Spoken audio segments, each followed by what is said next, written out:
Hello guys, welcome to comment commentary. நம்ம வீடியோவில் டூம்ஸ்டே ட்ரெய்லரும் அப்புறமா நம்மளோட அவதார் ஃபயர் அண்ட் ஆஷோட இதுவும் பார்க்க போகிறோம். டூம்ஸ்டே ட்ரெய்லர் வந்து அந்த அவதார் ஃபயர் அண்ட் ஆஷோட பிகினிங்கில் அந்த தியேட்டரில் ரிலீஸ் ஆச்சு. அதோட ட்ரெய்லர் தான் நான் எடுத்துகிட்டு வந்திருக்கேன். அது ஆக்சுவலாக அந்த படத்தோட ஃபஸ்ட்டில் ரிலீஸ் ஆகும்னு நான் எக்ஸ்பெக்டே பண்ணல கைஸ். ஆக்சுவலாக நம்ம போன வீடியோவில் நம்ம அதை பற்றி டிஸ்கஸ் பண்ணியிருப்போம். அது வரும்ன்ற மாதிரி ஒரு ரூமராக தான் போய்ட்டு இருந்துச்சு. இது ஆக்சுவலாக வந்துருச்சு. இதில் என்ன ஷோ பண்ணியிருப்பாங்கன்னா, நம்மளோட கேப்டன் அமெரிக்கா வந்து அந்த இடத்துக்கு ஒரு வீட்டுக்குள்ளே போகிறாரு. அதாவது அவரோட பழைய வீட்டுக்கு தான். அது வந்து பழசாக காமிக்கிறாங்க. அவர் உள்ளே போகிறாரு. டக்குன்னு ஒரு சின்ன ஃப்ளாஷ்பேக் மாதிரி காமிக்கிறாங்க. அவரோட கேப்டன் அமெரிக்கா ட்ரெஸ் எடுத்து பார்க்குறாரு. அப்புறமா ஒரு சின்ன ஃப்ளாஷ்பேக்குள்ளே போகிறாரு. என்னென்னா, அவருக்கு ஒரு பையன் இருக்கிற மாதிரி காமிக்கிறாங்க. அது அவரோட பையனா என்னன்றது கிளியராக காமிச்சிருக்க மாட்டாங்க. ஏன்னா ஒரு பையன் இருக்கிற மாதிரி காமிச்சிருப்பாங்க. அதை நல்லாவே காமிச்சிருப்பாங்க. அதை பற்றி உங்களுக்கு ஏதாச்சும் கெஸ்ஸஸ் இருந்தால் கமெண்ட்டில் பண்ணுங்கள். அவர் இருக்கிறதையும் அதை அவரை பார்த்தாலே தெரிஞ்சிருக்கும். அப்படியே பழசாக தான் தெரிஞ்சிருப்பார். ஐ திங்க் மோஸ்ட்லி நம்ம கேப்டன் அமெரிக்கா அதிக ரோல் ப்ளே பண்ணுறதுக்கு டூம்ஸ்டேல சான்சஸும் இருக்குது. ஏன்னா Steve Rogers will return in the Avengers டூம்ஸ்டேன்னு சொல்லி அந்த இதில் முன்னாடியே போட்டிருப்பாங்க. இது கொஞ்ச நேரம் முன்னாடி தான் நம்மளோட இதுலேயும் மார்வலோட அஃபிஷியல் இதுலேயுமே ரிலீஸ் ஆகிடுச்சு. அதோட கவுண்ட் டவுனும் ஒரு மாதிரி அந்த கவுண்ட் டவுனையும் போட்டிருப்பாங்க. இன்னும் 11 months அது ரிலீஸ் ஆக போகுது அப்படின்ற மாதிரி ஒரு சின்ன டீசரை வெளில விட்டுருப்பாங்க. அப்படியே நம்மளோட அவதார் ஃபயர் அண்ட் ஆஷுக்கு வருவோமா. அவதார் ஃபயர் அண்ட் ஆஷ் வந்து ஃபுல் அண்ட் ஃபுல் வந்து அந்த புது கிளான்லேருந்து வருவாங்க. அதாவது ஃபயர் கிளான்லேருந்து வருவாங்க. அவங்க வந்து சாம்பல் மனிதர்கள்னு கூட கூப்பிடுவாங்க. அந்த கிளான்லேருந்து வர மக்களுக்கும் நம்ம இந்த மக்களுக்கும் ஒரு சின்ன சண்டையை வந்து இவன் மூட்டி விடுவான். அவங்களுக்குள்ளே சண்டை இருக்க தான் செய்யும். இதை இன்னும் அவன் ட்ரிகர் பண்ணுறப்ப நம்ம வில்லனும் பண்ணுறதுனால ஒரு பயங்கரமான ஒரு ஃபைட் சீனை காமிச்சது தான் இந்த மூவி. இந்த மூவியோட ஸ்டார்டிங்லேயே பார்த்தீங்கன்னா, நம்மளோட இவன் லோக்கா வந்து அவனோட அண்ணன் கூட அந்த காண்டாக்ட் பண்ண ட்ரை பண்ணுவான். அந்த ட்ரீ மூலயமா, அந்த கடலுக்கு அடியில் இருக்கிறது மூலயமா அவன் காண்டாக்ட் பண்ண ட்ரை பண்ணி அவங்க அண்ணன் கூட டைம் ஸ்பெண்ட் பண்ணுவான். என்னால் உணர முடியுது அப்படின்னு சொல்லிட்டு அவன் அந்த இடத்த விட்டு வெளில வரும்போது அவங்க எல்லாரோட நார்மலான ரோட்டினையும் காமிச்சிட்டு இருந்திருப்பாங்க. அப்புறமா இவங்க எல்லாருமே நம்மளோட ஹீரோ, அதாவது நம்ம ப்ரொட்டாகனிஸ்ட்டை பார்த்து எல்லாருமே நம்ம ஜேக் கிட்ட வந்து, அதாவது நம்ம ப்ரொட்டாகனிஸ்ட் ஜேக் தான், அவர்கிட்ட வந்து நீங்கள் திரும்ப அந்த இடத்தோட ராஜாவாகவே இருங்க, நீங்கள் எப்படி ஒரு ராஜா மாதிரி இருந்தீங்க அப்படின்னு சொல்லி அந்த இது ஆகிறது மாதிரி கேட்பாங்க. எப்பயும் போல ராஜாவே இருக்கணும்னு கேட்கும்போது, எனக்கு அப்படிலாம் இருக்கிறதில்ல, எனக்கு என் ஃபேமிலி தான் முக்கியம், நான் நார்மலாகவே இருந்துக்கிறேன் அப்படின்ற மாதிரி சொல்லியிருப்பார். அப்புறமா அந்த இடத்துல வந்து அன்றைக்கி ஒரு நாள் நைட்டில் வந்து நம்ம ஸ்பைடர் இருப்பார்ல, அவனுக்கு வந்து ஒரு மாதிரி திடீர்னு மூச்சு திணறும். அவன் மாஸ்க் வந்து முடிஞ்சிடும். ஆனால் மூச்சு திணறதுனால அவனோட ஸ்பேர் மாஸ்க் தேடிட்டு இருப்பாங்க. அதுக்கப்புறம் கொஞ்ச நாள் கழித்து டக்குன்னு கண்டுபிடிச்சி அவனுக்கு எடுத்து மாட்டி விட்ருவாங்க. ஏன்னா அதுக்கப்புறம் தான் அவங்க எல்லாருமே யோசிப்பாங்க, இவனுக்கு இந்த இடத்துல இருக்கிறது வந்து சேஃப் கிடையாது, எத்தனை நாள் தான் இந்த ரோபோட்டையும் இந்த பேட்டரியும் நம்பிட்டு இருப்பான் அப்படின்னு சொல்லி இவனை இந்த பூமியிலேயே திரும்ப கொண்டு போய் விட்டுடலான்ற மாதிரி பிளான் பண்ணிகிட்டு இருப்பாங்க. அதே மாதிரி இவனை பூமியில் விட்டுடலான்னு சொல்லி தான் ஒரு ஷிப் மாதிரி வரும். அது வந்து ஒரு உயிரினத்தால் பார்க்கப்படுற மாதிரி. அதில் வந்து சில ட்ரேடர்ஸ் அவங்க எல்லாருமே அந்த வழியாக தான் வந்து ட்ரேட் பண்ணுவாங்க. அந்த இது வழியாக தான் நம்மளோட ஃபேமிலியும் கிளம்பி போவாங்க ஒரு பிக்னிக் மாதிரின்னு சொல்லி. இவங்க யாருமே ஸ்பைடரை விடுறதுக்கு மனசே இருக்காது, பயங்கர டென்ஷன் ஆவாங்க. அதுக்கப்புறம் எப்படியோ மனசு மாதிரி கூப்பிட்டு போய்ட்டு இருக்கும்போது போகிற வழியிலேயே ஒரு சின்ன ஃபைட் நடந்துடும். அங்கே வந்து அந்த ஃபயர் கிளான்ன்றவங்க வந்து சாம்பல் மனிதர்கள், அதாவது அவங்க வந்து இவங்க போயிட்டுருக்கு, அவங்க அந்த வழியாக தான் போகிறாங்க. அதனால தான் அந்த கிங் கூட வார்ன் பண்ணுவாங்க, சீயோட இடத்துல இருக்கிறவங்க. அதையும் கேட்காம தான் போயிருப்பாங்க. டக்குன்னு அந்த ஃபயர் கிளான், அதாவது சாம்பல் மனிதர்கள் வந்து செமையாக சண்டை போட ஆரம்பிச்சிருவாங்க. அந்த இடத்துலேருந்து எல்லாமே கீழே விழுந்துடும். அந்த இடத்துல நம்மளோட ஜேக்கோட ஒய்ஃபான நெத்திலியை காமிப்பாங்க.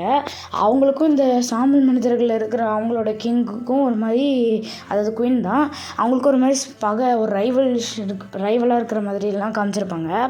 அந்த மாதிரிலாம் காமிச்சிட்டு இருக்கும்போது அந்த ஃபைட் போயிட்டுருக்கும், பயங்கரமாக போயிருக்கும். அந்த ஷிப் எல்லாமே பயங்கரமாக டேமேஜ் ஆகி எல்லாருமே ஒரு தனித்தனியாக விழுந்துருவாங்க. நம்மளோட நெத்திலே தான் ஃபஸ்ட்டு கீழே விழுவா. அவங்க ட்ராகன் கூட சண்டை போட்டுட்டு இருக்கும்போது அவள் கீழே விழுந்ததுக்கப்புறமா எல்லாருமே தனித்தனியாக கீழே விழுந்து எல்லாருமே இறந்து போயிடுவாங்க. நம்ம நெத்திலி, ஜேக், அப்புறமா அந்த அவங்க பசங்க, அந்த 4 பேர், அந்த சின்ன தங்கச்சி, அப்புறமா அவங்களோட அக்கா, அப்புறமா நோக்கா, அப்புறமா நம்மளோட ஸ்பைடர் இவங்க எல்லாருமே ஒரு தண்ணி இதில் விழுந்துருவாங்க. அப்போ தான் நம்மளோட ஸ்பைடர் சொல்லுவான், என்னோடய ஸ்பேரை மறந்துட்டேன், அதாவது என்னோடய மாஸ்க்கை மறந்து வச்சுட்டு வந்துட்டேன் அந்த ஷிப்லேயே. அப்புறமா எதுக்கடா அப்படி நீலாம் இப்படி பண்ணுறேன்னு சொல்லி கேட்டுட்டு இருக்கும்போது அந்த ஷிப் வந்து கம்ப்ளீட்டாக டேமேஜ் ஆகிடும். அதுக்கப்புறமா நம்ம நெத்லி வந்து தனியாக விழுந்திருப்பாங்க.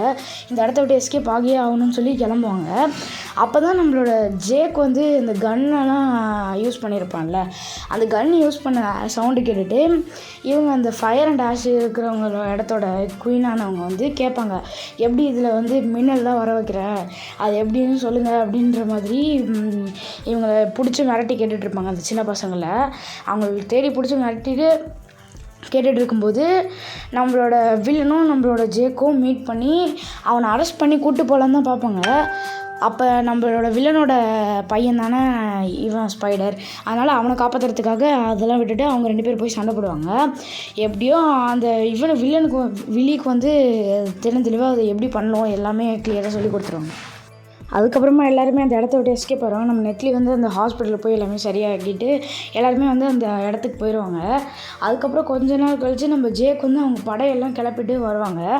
ஏன்னா அந்த இடத்துல ஒரு திருவிழா மாதிரி நடக்கும் போது எல்லா கடல் உயிரினங்களும் வரும்போது அந்த கடல் உயிரினங்கள்லாம் கொன்னுடலான்னு சொல்லி இவங்க பிளான் பண்ணிட்டு இவங்க எல்லாருமே மொத்த படையோட கிளம்பி வருவாங்க. அதுக்கு முன்னாடி வந்து நம்ம தனியாக படம் பார்த்ததுன்னு சொல்லி நம்மளோட வில்லன் வந்து அந்த ஃபயர் அண்ட் ஆஷ் கிளானில் உள்ளவங்க கூடலாம் ஃப்ரெண்ட்ஷிப் வச்சு அந்த கன்று இது மட்டும் இல்லை, அந்த கன் மட்டும் இல்லை, உனக்கு நிறையா வெப்பன் சொல்லித்தரேன்னு சொல்லி எல்லா வெப்பனையும் சொல்லி கொடுத்து அவங்க 2 பேர் வந்து ஒரு கப்பல் ஆகிற மாதிரிலாம் காமிச்சிருப்பாங்க. அப்படியே அவங்க 2 பேரும் ஒன்றா டைம் ஸ்பெண்ட் பண்ணிகிட்டு இருக்கும்போது இவங்க எல்லாருமே கொல்லலாம்னு சொல்லி பிளான் போட்டு மொத்தமாக கிளம்பி வந்துருப்பாங்க. சண்டை போடலான்னு சொல்லிட்டு பிளான் பண்ணுவாங்க. அப்போ வந்து நீ வந்து நம்ம ஜேக்கை பிடிக்கிறது தான் அவங்க பிளானே. அவங்க டக்குன்னு அந்த இடத்துக்கு வந்தோடனே இந்த ஜேக்கை மட்டும் விட்டுருங்க, இல்லைன்னா நீங்கள் எல்லாருமே இறந்துருவீங்கன்னு சொல்லும்போது நம்ம ஜேக்கை ஒரு மாதிரி கிங் மாதிரி தான் எல்லாருமே பார்த்துட்டு இருந்திருப்பாங்க. அதுக்கப்புறமா நம்ம ஜேக்கே ஒத்துப்பாரு, நீங்கள் எல்லாருமே இங்கே இருங்க சேஃபாக, நான் போய் இருக்கிறேன்னு சொல்லி நம்மளோட ஜேக் வந்து அந்த இடத்துக்கு போயிடுவார். போனதுக்கப்புறம் அவனை அரெஸ்ட் பண்ணி வச்சுட்டு அவனை அடுத்த நாள் காலையில் கொண்டுருவேன் அப்படின்ற மாதிரி பேசிகிட்டு இருக்கும்போது நம்ம ஸ்பைடரையும் பிடிச்சிட்டு போயிருப்பாங்க. அவனுக்கு வந்து மூச்சு திணறிட்டு இருக்கும்போது ஒரு அடி மயங்கி கீழே விழுந்துருவான். அப்போ வந்து நம்மளோட அந்த அக்கான்ற கேரக்டர் தான் வந்து அவனுக்கு உயிர் கொடுத்து அந்த நேச்சர் கூட பேசி அவனை சரி பண்ணி விட்டுருப்பாங்க. அது எப்படி ஆச்சு அப்படின்னு சொல்லி நம்ம ஸ்பைடரை இன்வெஸ்டிகேட் பண்ணிகிட்டு இருக்கும்போது அவன் உயிரோட வேணும்னு சொல்லி பேசிகிட்டு இருப்பாங்க. அவனும் அந்த இடத்த விட்டு எஸ்கேப் ஆகி நடிச்சிட்டு இருப்பான். அப்போ தான் நம்மளோட நெட்லி வந்து அந்த இடத்த விட்டு ஹஸ்பண்டை தனியாக விட்டு நான் எதுவும் என்ன பண்ணுறது அப்படின்னு சொல்லி அந்த ஃபயர் கிளானில் உள்ள ஒரு மனுஷன் மாதிரியே வேஷம் போட்டு அந்த இடத்துக்குள்ளே நுழைஞ்சு எல்லாரையும் ஒரு பெரிய பிளாஸ்டே அவங்க தான் ஏற்படுத்துவாங்க. பயங்கர பிளாஸ்ட் உருவாக்கிட்டு நம்மளோட அவனை வந்து எல்லோரும் கண்டுபிடிக்கிறதுக்காக செமையாக எல்லாருமே சொல்லி காப்பாற்றிடுவாங்க. மொத்த இடமுமே டேமேஜ் ஆக்கிட்டு நம்ம நெட்லியும் நம்ம ஜேக்கு அப்புறமா நம்ம ஸ்பைடர் எல்லாருமே அந்த இடத்த விட்டு எஸ்கேப் ஆகி போயிடுவாங்க. அதுக்கப்புறமா கொஞ்ச நாள் கழித்து தான் அந்த போர் நடக்கும். அந்த திருவிழா மாதிரி நடக்கிற அந்த போர் நடக்கும். அங்கே வந்து பயங்கரமாக அந்த மிஷின்ஸு எல்லாருமே அந்த இதெல்லாம் அழிக்கிறதுக்காக பிளான் பண்ணிட்டு இருக்கும்போது நம்ம ஜேக் வந்து இந்த கிங் பதவியை நான் திரும்ப வரேன் அப்படின்னு சொல்லி எல்லாத்தையும் ஏற்றுக்கிட்டு அவங்க இந்த உலகத்தில் உள்ள எல்லா ஃபயர் கிளானை தவிர எல்லா கிளானையும் ஒன்றா ஜாயின் பண்ணிடுவாங்க. அவங்க எல்லோரையும் ஜாயின் பண்ணிவிட்டு இது மட்டும் போதுன்னு சொல்லி அந்த கடலில் வாழ்கிறவங்கக்கிட்டையும் கேட்டு எப்படியோ அவங்க பையனும் வந்துடுவான். ஒரு இது ஒதுக்கி வச்சுருப்பாங்க, அதையும் சேர்த்து எப்படியோ ஃப்ரெண்ட்ஷிப்லாம் கொண்டு வந்து எப்படியோ அவங்களாம் ஒன்றா ஆகிடுவாங்க.